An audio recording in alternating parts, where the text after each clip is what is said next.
Hi, it's Jellyfoosh, and we're in 80 days, and we are gonna pick up right where we left off. Actually, I've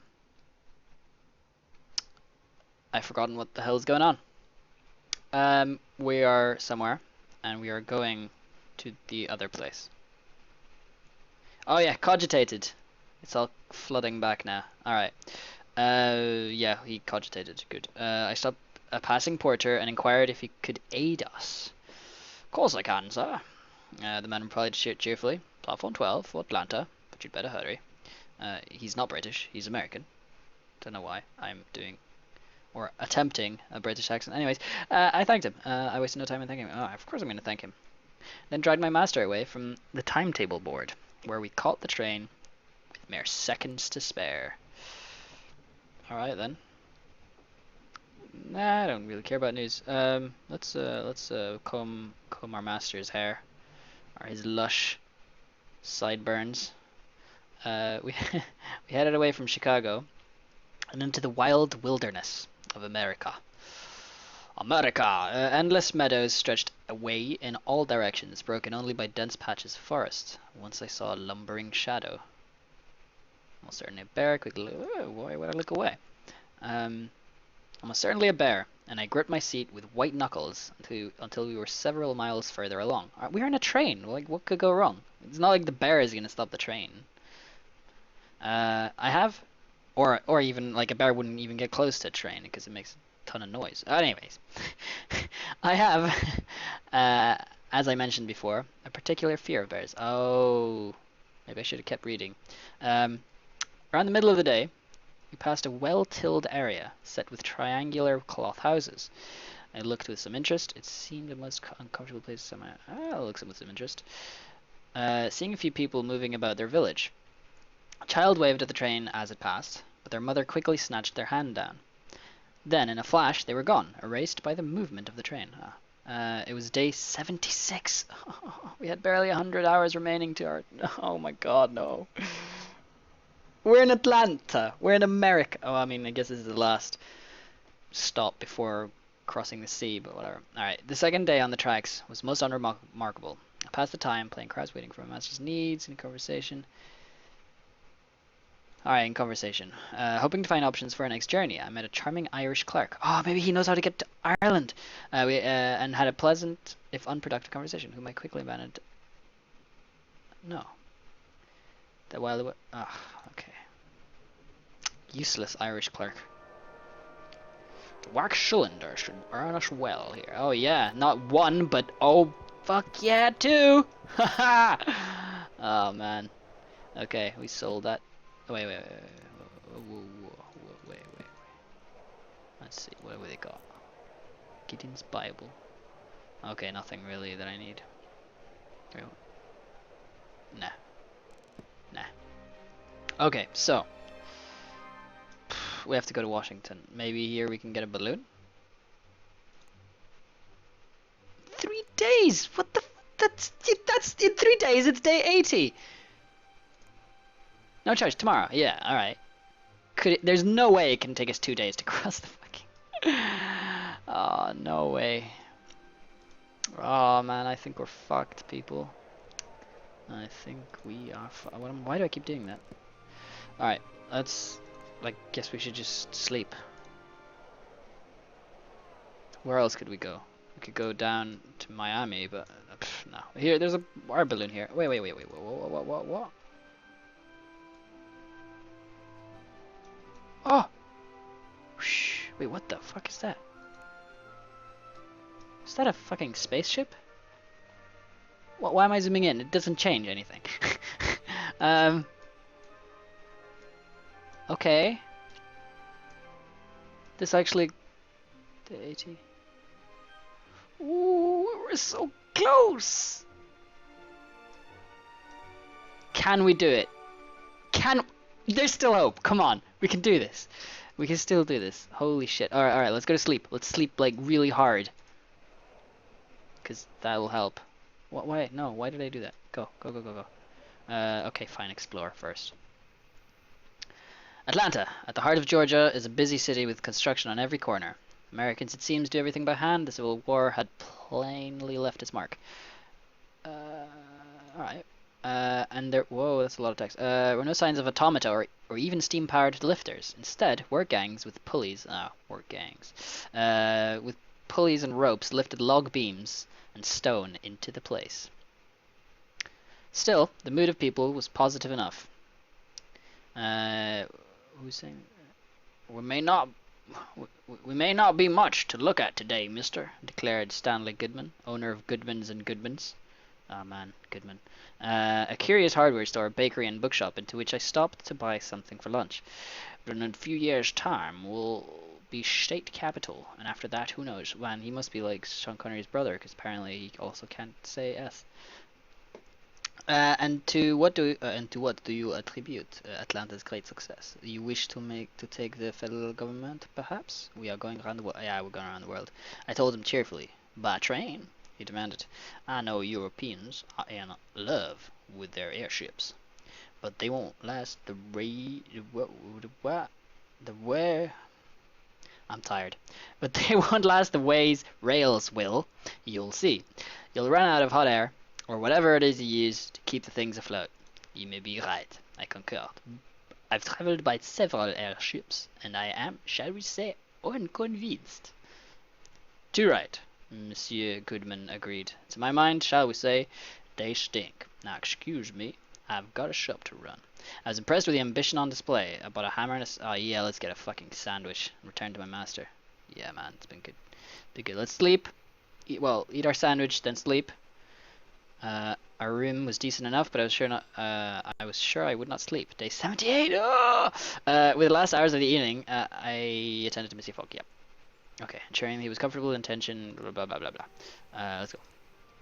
Come on, Washington. Bark. Hurry up. Come on.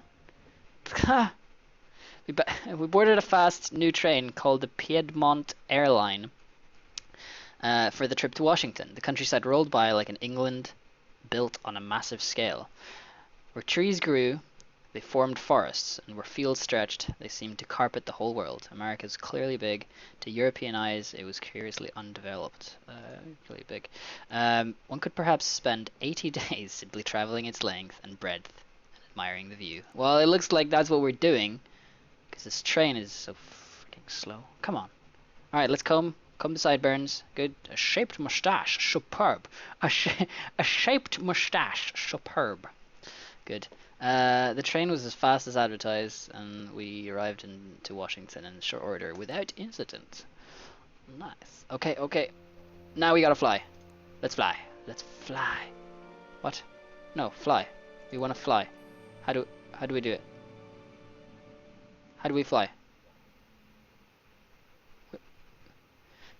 Come on, we gotta fly. 79.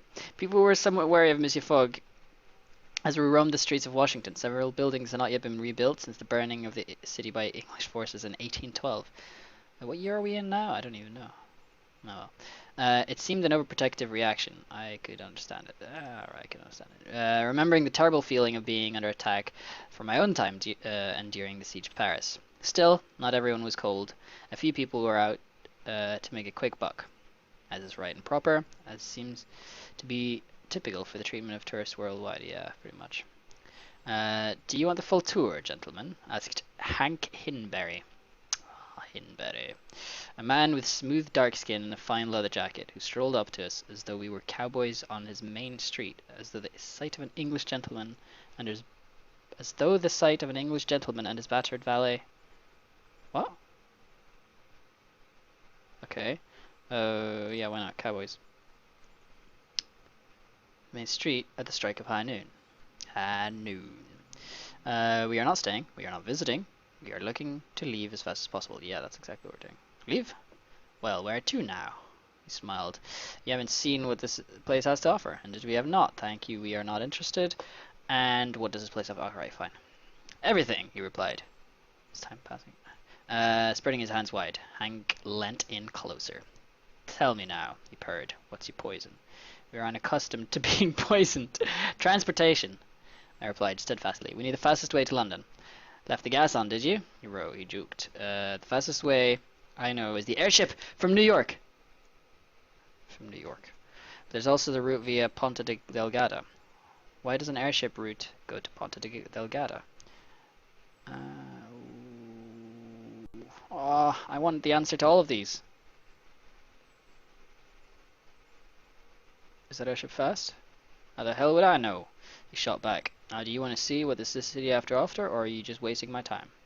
Are you wasting your... Well, what do you have? Alright. So I imagine you're used to le vin, he said, smiling. But we here make bourbon, and it's the best drink known to mankind. I shook my head. Fuck him.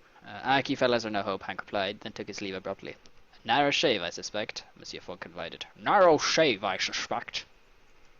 As we stepped away, how unlike him to have an opinion. I think Monsieur Fogg dislikes Americans as much as they dislike him. Oh! Oh my god!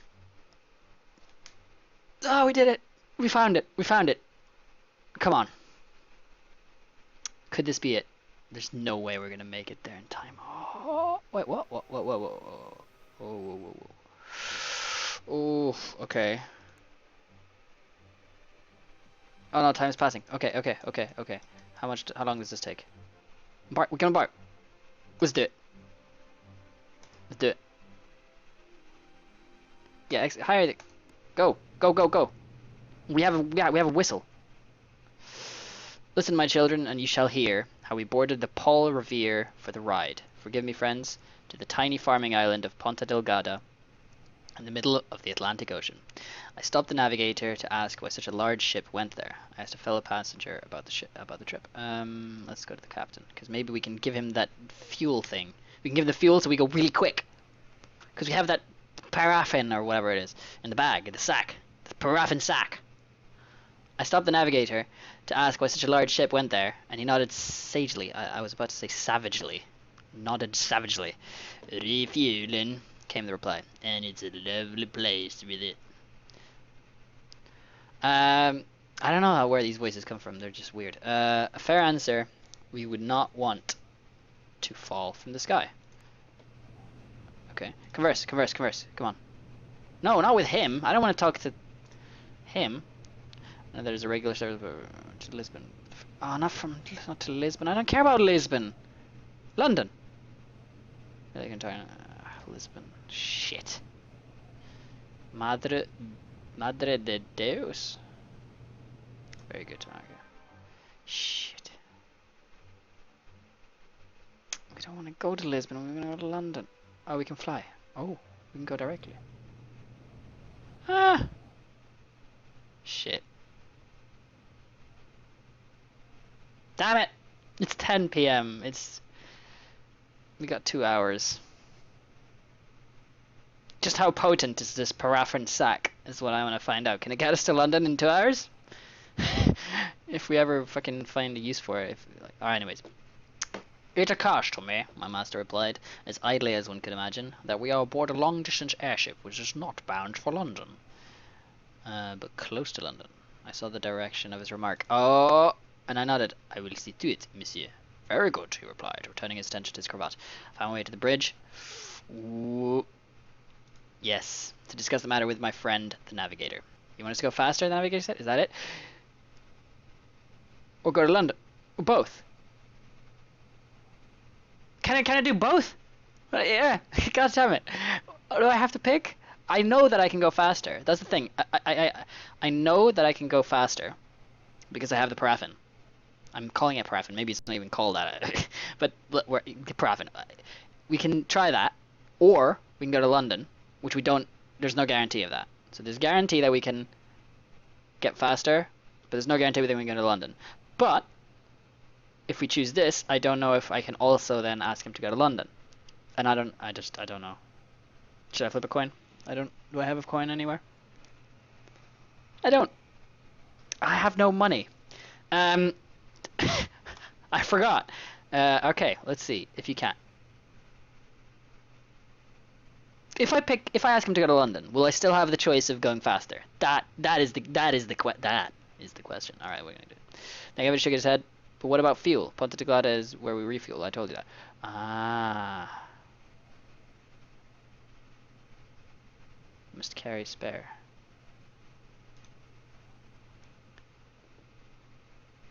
The navigator stared at me. We're a boat with 150 souls aboard, and you want us to risk us all? What's your price? Ooh, I have a lot of money. I will abide by your decision on the... No, what's your price? Damn it all, the navigator swore and turned to one of his fellows. They had a quick discussion with waved hands and scribbled calculations. If we burn everything we've got, £2,000 worth of fuel, we might make it. Might. And if we don't, very well then.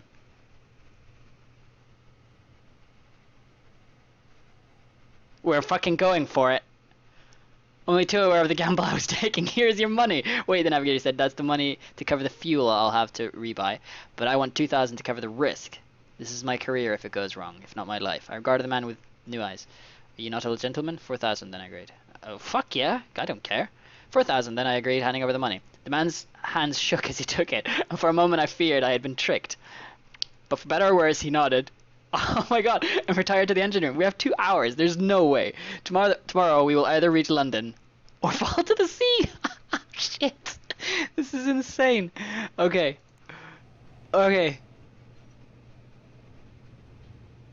What? Oh, it's 81. It's just by a few hours. We missed it by a few fucking hours. Shit. Alright, well. Oh, we did it. It was a close one though. Okay, I could not sleep, as you might imagine. I heard the mutters from other passengers. I had not told Monsieur Fogg. What? What? I heard the mutters. Not told Monsieur Fogg. Alright. To gamble with his life. Oh. Didn't he just ask me to... Alright, anyway. It was assuredly not the place for a good valet. But I was quite sure he had observed the change in our path. Only I and the navigator knew the truth, and the terrible risk we ran. I kept myself to myself. I stayed in the observation deck. At midday I went to find my co-conspirator.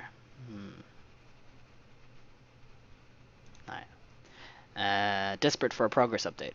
But he was nowhere to be found on the bridge. Apparently he's unwell, one man told me, and I wondered what it could mean. I looked for him in the boiler room. I looked for him in the chapel. Boiler room. But it was empty. There was just a furnace, its inlet valve fully open, and struck that way with a well-placed spanner. Stuck that way with a well-placed spanner. The airship suddenly dropped several yards in mid-air. Every man and woman aboard the ship gasped and clutched at whatever was to hand. As we recovered our balance, everything was quiet. Too quiet. There was no screaming then. What? Too quiet. The engines have stopped. Ah, shit. Pointing out of the window. There was nothing I could, so I returned to my master, returned to my master, intending to die, if need be, in my correct position. Fuck, with the engines we were falling slowly because of the balloon, but definitively. And I think there's a D missing there. And the progress would, of course, accelerate. What had I done? Oh. Deteriorated slightly. Oh, okay. Well, now, this journey's proving more tiring than I expected. So what's happening? We're just stuck here. We don't hit the water until the next day. I cannot describe that fall. It was so slow, so assured, that the feeling never left the pit of your stomach. A few passengers tried to fill up the engine. The captain prowled the ship like a tiger.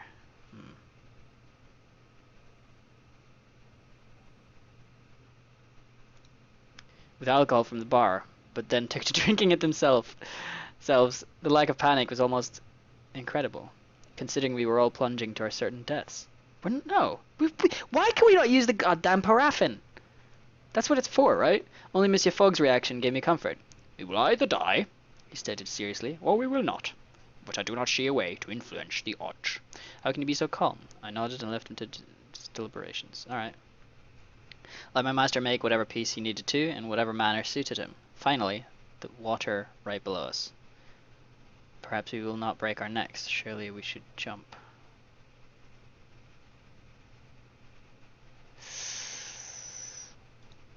I demanded of my navigator friend. We most likely should, he said, but not yet. The sea is further than it looks. I could not take this waiting to die. I cannot take this waiting to die. Heading to the side with Monsieur Fogg, we prepared to leap and began to untie the ropes from the envelope. The ropes from the envelope? What? Alright, we'll prepare to leap. Passepartout, he said, as we hesitated on the road. It has been an adventure. Indeed so, monsieur. Oh, this is so epic. I replied.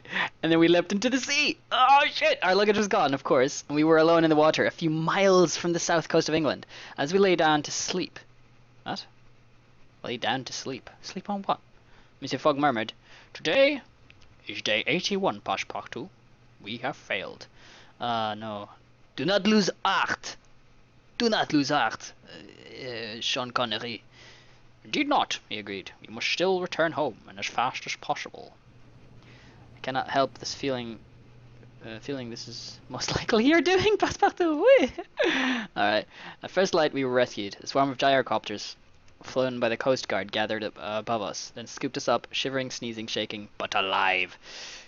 We must get to London, I insisted to them. That's where we're heading, the pilot replied, and at full speed too. I saw the captain of the airship loom up behind me, having clearly overheard my remark. He gave me a dark, suspicious look, but thankfully he did not go for my throat. Despite almost dying, we had returned home.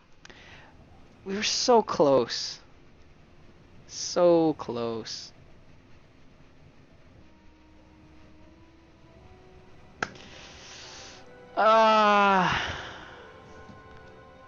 Return. I hailed one of the steam carriages idling on the banks of the Serpentine in Hyde Park.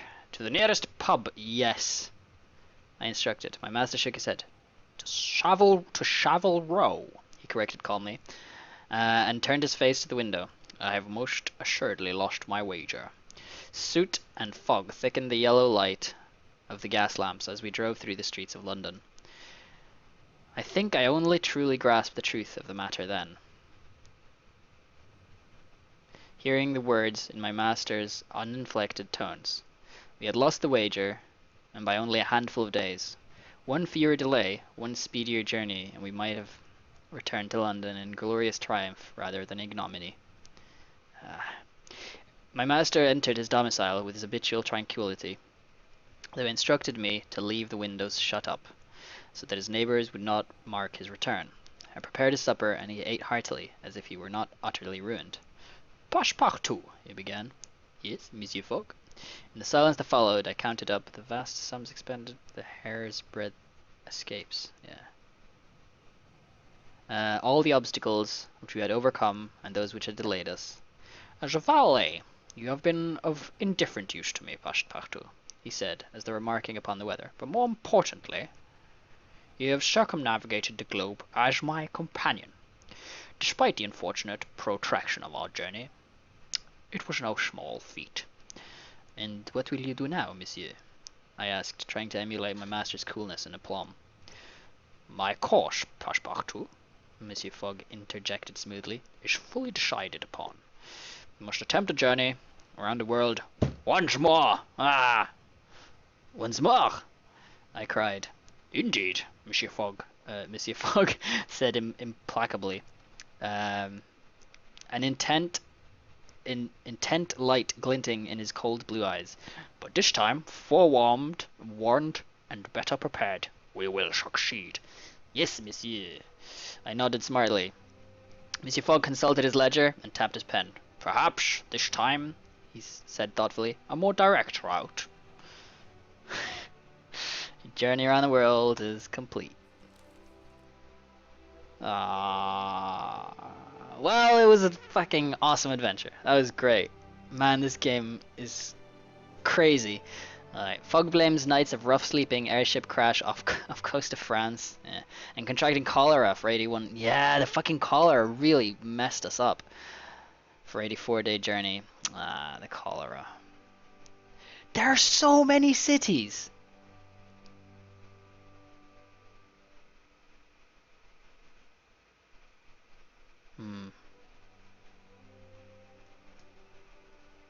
Wow. Oh, this is great. thanks to anyone who joined me on this. Oh, look at this. Look at this fucking this Europe trip. Like at the start, I was just like, it was like I was just on a holiday. I was just like, oh, I want to go here, and I want to go here, and I want to go see this. It's like, and then we went down here. Why would this stop moving automatically? We went down and then up, and then here we got like quite fast, and then this was, I guess, a bit, but we had to get this fucking cholera, yeah. Gah. And then America. Visit to Chinatown, arrived in Cheyenne. Oh yeah, yeah. I was like trying to punch those gangsters. Oh man. And then the fucking last crazy run. Oh man, it's been epic. I'd really like to play this.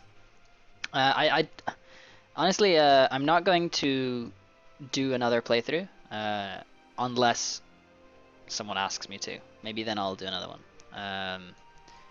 If if people enjoy this and want to see me do another one, because there's like a ridiculous amount of stuff we haven't seen. We didn't even touch Africa. We didn't go to Australia. There's like all of this stuff, land. India here. I know that India's here, and China. Well, okay, actually we went through China and Russia, and yeah, but like there's so much stuff we didn't see, and like North and South Poles. Obviously, there's like so much stuff there. And well, I mean, not so much stuff there, but you can actually go there, which is amazing. And South America, I didn't touch that either.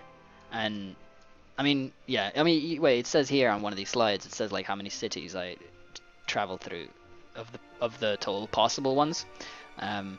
Flamboyant. Playing sound. Relations over fair. All right. 169. And I've heard that there is like a lot of like crazy secrets, like secret cities, and I'm not gonna say more than that, because I don't want to spoil anything in case we do another one. So, anyways, thanks a lot for watching, and if anyone wants to see more of this, leave a comment or just tell me. So yeah, it's been good.